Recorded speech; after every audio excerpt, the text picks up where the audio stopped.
Portrait de famille. Si quelqu'un avait demandé à mes parents leur opinion sur la Deuxième Guerre mondiale, ils auraient répondu sans hésiter que c'était la période la plus sombre qu'ils aient jamais connue. Non pas à cause de la France coupée en deux, des camps de Drancy ou d'Auschwitz, de l'extermination de 6 millions de juifs, ni de tous ces crimes contre l'humanité qui n'ont pas fini d'être payés, mais parce que pendant 7 interminables années, ils avaient été privés de ce qui comptait le plus pour eux, leur voyage en France. Comme mon père était un ancien fonctionnaire et ma mère en exercice, ils bénéficiaient régulièrement d'un congé en métropole avec leur enfant. Pour eux, la France n'était nullement le siège du pouvoir colonial, c'était véritablement la mère patrie et Paris, la ville lumière qui seule donnait de l'éclat à leur existence. Ma mère nous chargeait la tête de description des merveilles du carreau du Temple et du marché Saint-Pierre, avec en prime la Sainte-Chapelle et Versailles. Mon père préférait le musée du Louvre et le dancing de la cigale, où il allait en garçon se dégourdir les jambes. Aussi, dès le mi-temps de l'année 1946, ils reprirent avec délice le paquebot qui devait le mener au port du Havre, première escale sur le chemin du retour au pays d'adoption. J'étais la petite dernière.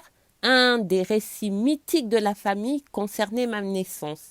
Mon père portait droit ses 63 ans. Ma mère venait de fêter ses 43 ans. Quand elle ne vit plus son sang, elle crut au premier signe de la ménopause et elle courut trouver son gynécologue, le docteur Mella, qui l'avait accouchée 7 fois. Après l'avoir examiné, il partit d'un grand éclat de rire. Ça m'a fait tellement honte, racontait ma mère à ses amis, que pendant les premiers mois de ma grossesse, c'était comme si j'étais une fille-mère. J'essayais de cacher mon ventre devant moi. Elle avait beau ajouter en me couvrant de baisers que sa crabaillot était devenu son petit bâton de vieillesse. En entendant cette histoire, j'éprouvais à chaque fois le même chagrin. Je n'avais pas été désirée. Aujourd'hui, je me représente le spectacle peu courant que nous offrions aux assises du quartier latin dans le Paris morose de l'après-guerre. Mon père, ancien séducteur en maintien avantageux, ma mère couverte de somptueux bijoux créoles, leurs 8 enfants, mes sœurs aux yeux baissés, parés comme des chasses, mes frères adolescents, l'un d'eux déjà à sa première année de médecine, et moi, bambine, outrageusement gâtée, l'esprit précoce pour son âge. Leur plateau en équilibre sur la hanche, les garçons de café voltaient autour de nous, remplis d'admiration, comme autant de mouches à miel.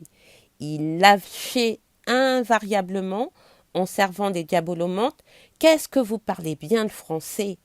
Mes parents recevaient le compliment sans broncher ni sourire et se bornaient à hocher du chef. Une fois que les garçons avaient tourné le dos, ils nous prenaient à témoin. « Pourtant, nous sommes aussi français qu'eux, soupirait mon père. Plus que français, renchérissait ma mère avec violence. Elle ajoutait en guise d'explication, nous sommes plus instruits. Nous avons des meilleures manières, nous lisons davantage. Certains d'entre eux n'ont jamais quitté Paris, alors que nous connaissons le Mont-Saint-Michel, la Côte d'Azur et la Côte Basque. Il y avait dans cet échange un pathétique qui, toute petite que j'étais, me navrait. C'est d'une grave injustice qu'il se plaignait. Sans raison, les rôles s'inversaient. Les ramasseurs de pourboire en gilet noir et tablier blanc se hissaient au-dessus de leurs généreux clients.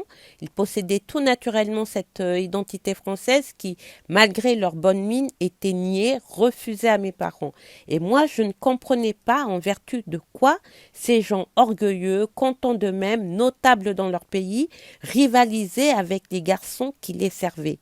Un jour, je décidai d'en avoir le cœur net.